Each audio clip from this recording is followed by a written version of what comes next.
कई दिनों से एक खबर चर्चा में है जो कि हमने भंते सुमित रतन जी के द्वारा सुनी है। और ये सुनकर अत्यधिक खुशी व प्रसन्नता हो रही है, क्योंकि आजकल जब इस तरह की खबर सुनने में आती है तो मन इतना प्रसन्न हो जाता है जिसको बता पाना मुश्किल ही नहीं, नामुमकिन है। भंते सुमित रतन जी ने अपने वीडियो में बताया है कि पाली और प्राकृत भाषा को शास्त्रीय भाषा का दर्जा दिया गया। और ये सुनकर आप सभी को भी अत्यंत खुशी होगी, क्योंकि जब इतने लंबे समय के अंतराल में ये फैसला सुनाया गया तो कानों को भी यकीन नहीं हुआ। भंते जी बताते हैं कि ये फैसला 25 वर्षों के संघर्ष के बाद हुआ और हम सभी को भंते सुमित रतन के साथ साथ अन्य बौद्ध संघ का भी शुक्रिया अदा करना चाहिए, जिन्होंने सिर्फ अपने या अपने परिवार के लिए ऐसा नहीं किया, बल्कि हम सभी देशवासियों के लिए ऐसा किया है, जिससे कि हम और हमारी आने वाली वंशजें भी अपनी प्राचीन सभ्यता को पहचानें और स्वीकार करें। साथ ही भंते सुमित रतन जी ने ये भी बताया है कि पिछले 25 वर्षों से भारत के बौद्ध जैन ये दोनों ही मांग कर रहे थे कि प्राचीन इतिहास, महावीर दर्शन, बुद्ध दर्शन ये सभी पाली और प्राकृत भाषा में हैं, और अगर पाली और प्राकृत भाषा को पढ़ाया नहीं जाएगा तो बुद्ध दर्शन और महावीर दर्शन और इनके विचार समाज से लुप्त हो जाएंगे।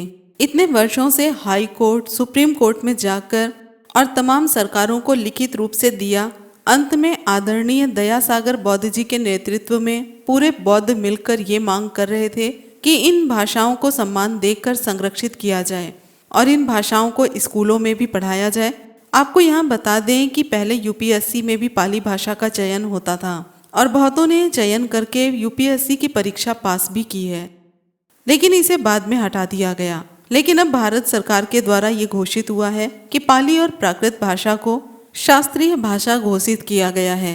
शास्त्रीय भाषा वो होती है जो कि 1500 से 2000 साल पुरानी होती है। यहीं पर बात करें संस्कृत भाषा की तो उसे भी शास्त्रीय भाषा का सम्मान नहीं मिल सकता, क्योंकि ये प्राचीन भाषा नहीं है। पाली को फेर बदलकर संस्कृत बनी है। यहाँ की सबसे प्राचीन धम्म लिपि है। प्राकृत भाषा है, पाली भाषा है। प्राचीन काल के सभी महाविद्यालयों में यही भाषा प्रयोग में लाई जाती थी, जिनके बारे में विस्तार पूर्वक चर्चा पहले के वीडियो में हो चुकी है। और इन सब बातों का प्रमाण हमें अनेकों चीनी बौद्ध यात्री जो कि भारत आए और उन्होंने अपनी पुस्तकों में भी इस बात का वर्णन किया, जैसे कि पाहियान, ह्वेनसांग, इत्सिंग आदि। ये सभी चीनी यात्री थे जो कई कई वर्षों तक भारत में रहकर इन महाविद्यालयों में ज्ञान प्राप्त किए और ज्ञान प्राप्त करके अपने देश वापस लौटे। वहाँ पर भी उन्होंने धम्म का प्रचार प्रसार किया। अब हमारे आने वाली पीढ़ी भी अपने धम्म, अपने अतीत से रूबरू होगी कि हमारा देश पहले कैसा था, क्योंकि ये सभी बातें पाली और प्राकृत में है और अनुवादक चाहे कितना ही भी चाहे उसमें कुछ ना कुछ मिलावट या यूँ कहें कि अनुवादक की अपनी टिप्पणी हो ही जाती है। तो अब जब स्कूलों में, कॉलेजों में, यूनिवर्सिटीज़ में ये पाली और प्राकृत पढ़ाई जाएगी तो आने वाली पीढ़ी बिना किसी मिलावट के ये ज्ञान पा सकेंगी। आज के लिए बस इतना ही। अगर आपको खुशी हुई हो तो प्लीज़ कमेंट में नमो बुद्धाय ज़रूर लिखें।